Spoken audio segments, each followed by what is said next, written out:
Thank you, everyone. We're now moving on to the next items on the agenda under item 8, governance. First paper is 8.1. Again, we assume that everyone has read the papers, and also I'm aware that non-executive board members had the opportunity, board papers were circulated prior to the weekend. So, and there has had the opportunity to have a pre-briefing around it as well. This purpose of this paper, it comes for decision of the board. I'm going to pass over to Pamela Johnston, who's the responsible officer. Thank you. Thank you, Chair. And thank you, everybody, for allowing me to present the findings and recommendations of the due diligence review of documentation and health relating to Professor Eljamel. It's important, I think, that I set out clearly why this report's before the board today. As the report says, there have been several external and internal reports over the past 10 years into the situation around Professor Eljamel. The last external report was commissioned by the board in 2018, and that was performed by a medical director from another board who came in to look at the governance arrangements that we had in place regarding Eljamel. At that point in time, the Scottish Government review of unresolved and outstanding concerns regarding Professor Eljamel, triggered by 2 patients who were deeply concerned about what had taken place, was commissioned by the Scottish Government, and that also got underway. But the progress of both these reports was impacted by the COVID pandemic. The Scottish Government review reported last year, and in that there were a number of recommendations for NHS Tayside, including the board taking further action to investigate areas of ongoing concern of patients and actions relating to the decision-making around the practical arrangements for the supervision of Professor Eljamel in 2013. As 2013 is now some time ago, it was necessary to commission a due diligence review of all documentation that NHS Tayside holds regarding Eljamel, so as an assessment of the decision-making should be made. Today's paper with the findings and recommendations for the board is the conclusion of that review. One of the key findings of addressing the Scottish Government recommendations focus on the supervision period of Eljamel, alongside other areas that former patients have raised and continue to raise with us. The findings of this due diligence review relating to this period are: Professor Eljamel was placed under clinical supervision on the 21st of June of 2013. This was indirect supervision, which means he was not supervised directly in the operating theatre by another neurosurgeon. The decision to supervise Professor Eljamel from the 21st of June 2013 was a right decision to make. He needed supervision or more. However, the arrangements for the supervision, the direct nature of it, were not adequate to ensure consistent, good quality clinical care. In the time Professor Eljamel was indirectly supervised between 21st of June 2013 and the 10th of December 2013. And in December 2013, he was subsequently suspended on the receipt of a Royal College of Surgeons report, which had been commissioned at the point of the indirect supervision being started. During that time, he operated on 111 patients. The indirect nature of the supervision was inadequate when there was a known concern over some aspects of his clinical practice. Therefore, I conclude that the group of 111 patients were potentially exposed to possible harm because he continued to practice in an unsupervised capacity.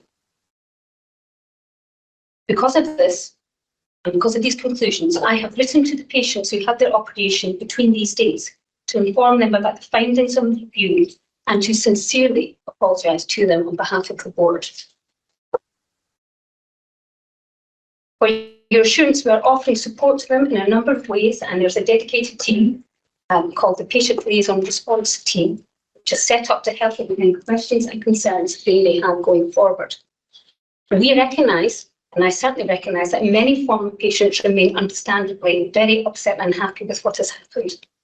Therefore, we're going to apologise to former, we have always, and we continue to apologise to former patients of the surgeon, and we remain absolutely committed to do whatever is required to support the independent commission, which has been set up by the Scottish Government to respond to patients' ongoing concerns. Over the past few months, we have been encouraging any former patients who have concerns to get in touch with our dedicated patient liaison response team, and we continue to ask anyone with concerns to please get in touch, and I will reiterate that again. So to the paper. I assume that you've all read the paper, which I'm presenting you today, for decision on the recommendations I'm making. I will take you through some other elements of the paper briefly, and I'm happy to take any questions about any of it at the end. Just for your clarity, the aim of this review is enable me to provide a fresh assessment to the Tayside NHS Board of the professional, clinical and corporate governance position relating to Professor Eljamel's employment, and also to assess the current robustness of our governance as it stands today. The review covered the main areas of concern raised by former patients who have been in contact with NHS Tayside. And the review is divided into 6 sections to respond to those queries. One was the appointment process to consultant and the qualifications of Professor Eljamel, systems and processes which were in place at the time to identify clinical concerns, internal signals of concern in clinical practice which had been found in these systems. Also, the response to these signals and the actions taken and decisions made relating to the supervision arrangements which had been placed on Professor Eljamel between the 21st of June and the 10th of December 2013.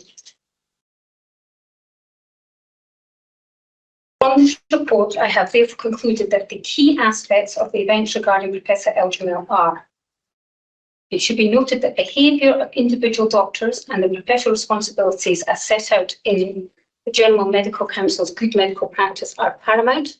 Each doctor has an individual responsibility to exercise open and honesty with their patients and colleagues at all times and exhibit high levels of probity. Secondly, the systems to monitor signals of poor practice and harm, and also the triangulation of those, are also paramount if you're to pick up any potential harm. There needs to be organisational guidance to ensure consistency in governance processes, because there was variability in response to different alert systems. We have to ensure that assurance is learned, that it has occurred and it is spread appropriately, and that it is reported appropriately through governance processes. And also that communication between NHS Tayside and patients is an issue. I've therefore made the recommendations that I hope you can see in the report. The recommendations to Tayside NHS Board have been themed under 3 key areas of governance: professional governance, clinical governance and corporate governance, with the routes for scrutiny, monitoring and assurance. And it's important to note that all 3 governance systems interdigitate when ensuring safe patient care. These recommendations will build on the considerable work that's already been undertaken. I will note that in the paper, I do reference that a considerable amount of work has already taken place within all these 3 areas, but there's always room for improvement in any learning evolving organisation. And we will continue to strengthen our scrutiny and governance of this. These recommendations, which you may read in the paper, will now be addressed in an action plan with lead officers and timescales which will be reported to the Tayside NHS Board for monitoring and assurance via the Care Governance Committee. This concludes my briefing on the paper, but I'm very happy to take any questions you may have. Thank you very much, and for the comprehensive professional way that you have approached this work. So I'm now going to open up for any questions and clarifications. So I'm going to start with Donald, then Julie, then Sheila. Thank you. Thank you, Chair, and thank you also to Dr. Johnston for what's a very thorough and thoughtful analysis of circumstances that I know long predate your involvement in this role. So thank you for that. It's certainly given me a lot better understanding of what happened at the time, and it also has given me a lot of assurance that we either have changed the way that we operate or are in the process of changing through the recommendations to put in better protections and control. So I very much welcome that.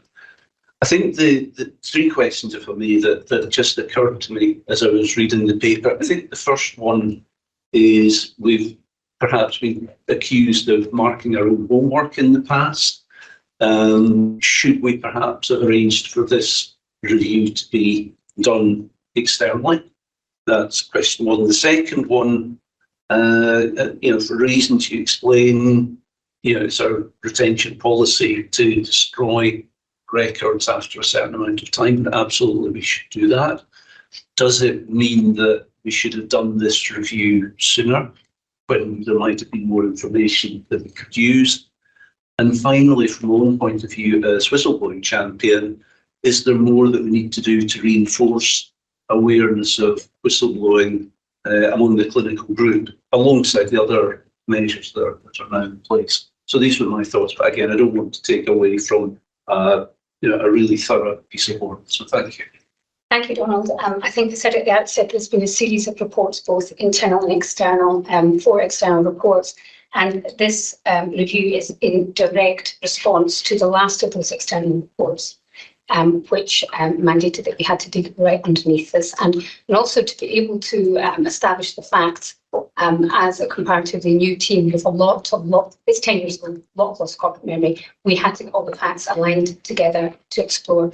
So I think, although it's not an external report, it's in response to an external report. And I need to provide an internal report to assure this board of what we have in place and the learning and any other actions that we need to take place. And that's the purpose of this report. So, your second question was about retention policy, and whether or not we could have done this earlier. I think, obviously, this review, as I just explained, was in response to that report. So I don't think I could have done that bit of it earlier. Well, and we've also had quite a lot of other reviews over time into this area. So I'm not sure if we could have done it earlier in the way that I have done it today. And your last question was about whistleblowing. Do we need to reinforce whistleblowing? I think whistleblowing is one arm of many signals, Donald, that we need to gather. And I think Eljamel reports that we do get signals in a variety of different ways, but there's an issue about the triangulation of them, because often these signals can sit in silos. So my recommendation will include how we effectively triangulate all intelligence in a timely and proactive way, but also each strand of that triangulation has to be as robust as possible. And I'm sure whistleblowing, any other strand, can also evolve and develop and grow strong with time. Thank you. And just on that last note, I'll be happy to support if I can. Thank you. Appreciate it. Okay, Sheila McCall, Julie Bell, and then Bob Benson. Thank you, Chair, and thank you, Pamela, for the report. I support Donald's sentiments around the presentation of the work it's going to. My question is around on page 12 of the report. Page 12 of the report and page 393 in our pack. There, in the last 2 bullet points, NHS Tayside had to commence an internal investigation, and then it didn't progress because the resignation was submitted. And I think there's a perception in the public domain, by the general public, that very often this is a way of individuals avoiding scrutiny and avoiding being held to account sometimes for issues that may have arisen, whether they're founded or not. So I'm just wondering if we've learned any lessons about whether or not we could have continued with an investigation, and whether or not there's a role perhaps for the JMC if a resignation is tendered in these circumstances, that there is some obligation upon the practitioner to participate in and engage in an internal investigation. And I suppose the secondary part of that, as well as around record retention, if there's an investigation that was raised, whether or not there needs to be some type of a hold on particular records, because I don't know the clinical detail of neurosurgery, but I'm not sure whether or not things become, adverse events become visible immediately, or whether it's after some time, that if there is any sort of concern at all around something that's been raised, that there may be a lapse time before this, the consequences become visible, whether or not we can do something about the retention policy to look at those types of records and that don't fall under the normal processes. There's a lot in there, so I'll just also. So at the beginning, yes, an investigation had been commenced into Professor Eljamel, and then he resigned and it ceased. I think that was a missed opportunity for learning. I think there was definitely an element that we should have done an investigation to find out what happened, what had taken place. So we would not allow that to happen today. So we would continue that. He had been reported to the GMC. So the GMC had also opened an investigation, and the medical director at the time was aware of that. But I think what happened then was that they also didn't progress with their investigation, because he went for voluntary erasure in 2015, and the GMC allowed him to do that without finishing their investigations. And the GMC has learned from that and reflected and changed their policies as well. And to be quite clear as well, that if a doctor applies for voluntary erasure, the medical director responsible officer, myself, gets notified in a 10-day window to say they've applied for voluntary erasure. Do you have any reasons to prevent that happening? And it is then the responsibility of the responsible officer to go back and say, you can't, you've got to finish that because this person has an issue. But that's a triangulation for the GMC in case you're conducting an investigation, an internal one that they don't know about, but they won't let them go off if you were to stop that. And we have processes in place to make sure that there's always somebody here doing that for that 10-day window, because obviously I can have annual leave for 14 days. So we have to have a process which I have in place so that we would not miss that. And we would inform the GMC we were conducting an investigation on the doctor in the situation. And so your last point was about the retention of the records. I have put a hold on losing any other Eljamel records. I think it's a relevant point. It's sometimes easy with retrospect to think, oh, we should have held those records. It's not always, and I'm not saying specifically this case, it's not always that apparent going forwards. And there is obviously issues with data protection about the destruction of records after a period of time, but I'm very happy to go back to them and explore that further should we have a similar situation again. Thank you. Julie Bell. Thank you. Sheila's picked up my question around a hold on specific records where care's been in dispute, so thanks for the response to that. I'm wondering, any time over the history or even at the moment, has there been any consideration to what might be beyond clinical supervision that tips over into criminality, and any engagement with the police over this? Is that something that might be considered? The only qualification I have legally is around being a journalist, so I'm not qualified to know that. But has that ever been considered, or might it be in the future? I think you need to speak to Police Scotland about that. I can confirm that they were involved at one stage, but I don't have any further information I can give you, Julie, about where they are in progress with any investigations. What I do know is that to establish a police investigation, you have to establish there is criminality, which means intent. But I would advise you to speak to Police Scotland if you're interested. Thank you. Bob Benson. Thanks very much. Actually, Sheila McCall had actually asked both of my questions, in fact. But just arose for me during the discussion is about ultimately this process has gone on for a very long time, and there's been drip of stuff in the public media as well. And I suppose I'd speak about our communications externally about this is how do we provide reassurance to the public that these matters have been well addressed and that they should feel reassured that that will not happen again. And so there's something about that. And it's also part of the closure in many cases for those who've been most affected as well. So there's something about how we actually do that, because that would be my number one concern thinking forward on this. Thank you. I acknowledge that. We are working very closely with the Scottish Government about the proposals about an independent process as well. So I think in conjunction with them, we would be working closely around any future comms regarding the patients. Okay, may I remind you again though, any patient that has got a concern or issue, if they come forward to us through patient liaison response, then we can provide any help and support that they need. Thank you. Jackie Johnston.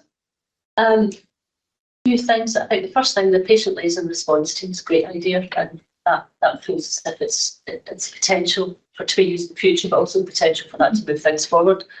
I think the other thing, I can a bit broader, and my last point will be more directed to the report. I've been on the board for a year, and this report gave me an insight into the situation that I had a year ago. Know that you're obviously your reports now, but I suppose I could have been doing with bit more of an overall understanding and a discussion about the Eljamel situation earlier in that time. So I just wanted to say that, yeah, a bit of learning for us, that been good. But the thing I'm interested in terms of the report was the comment under communication between NHS Tayside paragraph. And it says the communication with patients throughout the process has been of variable quality, fragmented and generally poor, and no central coordination to ensure a person-centred approach. Have we done something to ensure when things like this happen that there is central coordination there? Yes, that's the patient needs and response team as well. I was hoping to say that, yeah. And I want to highlight as well that we have trauma-informed communicators in there as well. So we're hoping that will help with our interactions with the patients as well. But yes, they will hold any future issues like this as a central coordinating. That first conversation, a trauma-informed conversation with a patient could make such a difference in terms of the healing journey, as well as their experience of the organisation. So thank you. John Alexander.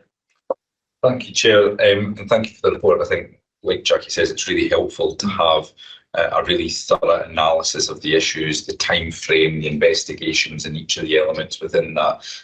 Really helps us contextualise the issue, which is incredibly helpful. So that's fantastic. It's very clear from the report as well. There's been a lot of learning that's happened in the intervening period, and there's also some actions that are being taken forward from this point forward, which is incredibly helpful. I've got two specific questions that relate to page 9. So page 9 references the 20 legal claims intimated against NHS Tayside, and 12 of them have been settled, 6 were closed and 2 are ongoing. In terms of the 6 that have been closed, could you give us an understanding of when they were closed and if there is anything in light of your investigations that might reopen them? And I suppose thinking about the process that we go through, the right thing to do if there is other circumstantial evidence that suggests there is an issue there. And I'll just ask my next question as well, if that's all right, Chair, which is in relation to feedback from staff. And I appreciate the challenge in terms of the record keeping in the time frame that you've already described. Have we received, so I appreciate, as I say, that there's no records and any formal staff complaints. In any of the discussions with staff, have we been made aware of anything that might have been informally, and I know you've always got to be careful with these things, but it would be helpful to understand if there are other elements that perhaps we can't quantify or identify, but we're aware of perhaps other issues that have been raised through more informal processes. Yes, that's an issue that's very close to my heart. Okay, so I'll just try and take it in order. Around the legal situation, 6 have been closed, and that includes cases that have been declared invalid or have insufficient evidence to proceed. I'm not a legal expert. I can't actually advise you on this question you asked, but could find out for you and get back to those at the moment. And to your second bit about the feedback from staff, so I think that's what I'm trying to bring to the floor. We get an awful lot of unofficial chat, comment, observation that can come up through systems. It's very difficult to capture that. And also you have to have a balance to that because you don't know exactly what thing that's coming from. Regarding Eljamel, when the Royal College of Surgeons came in to do their review, they did interviews with staff. And this is where we first learned of the issues around probity, about not being open and honest, and that was reported by the Queen and the Royal College of Surgeons. Going back to done a big search to see what we had before that, I can't find any evidence of that coming up. I'm not saying it didn't necessarily it's there, there's no evidence of it coming up. So this brings me on to the next bit I want to develop is how do we capture any intelligence that's low level out there? How do you capture that and bring that in so that you can take action from that? And that's one of my recommendations. I know I've got quite broad recommendations, but that will be one of the actions in there, is how do we capture that and sugar that? And I think that's not easy. I think we'll have to work on that, but I think it's absolutely essential that the triggers come. Okay, I've got Martin Black and then Andrew Thompson. Thanks for the report. It's really good, and it brings to light a lot for me for the knowledge as well. But my question's on the right to the patients during the period of supervision. That action, can it provoke a reaction within that, and are we aware of what that reaction may well be? Or see, within the 20 cases, but would they, with that time scale, could I have a fear that may... Right. Yeah. Okay, Martin. I've identified a period of time where we did not have safe supervision in place for Professor Eljamel. And during that time, people have been operated on. I do have a responsibility of candour to tell them about that. Now, obviously, when you do this, and the letter that I'm sending out does fulfil the requirements of duty of candour in its apology and its explanation of what happened. I understand that for some people that might be upsetting and that might be distressing. However, I think to be open and honest is more important. It should be clear that that's what took place. Some of these patients may have perfectly straightforward operations and be happy, others may not be, but I think people have the right to know that that took place. You also asked me about the patients with litigation. I can't comment on that, but the periods of litigation are those in totality over the whole time that Eljamel employed. So Australia will provide a period of time. And just may have an impact on the board and the reactions.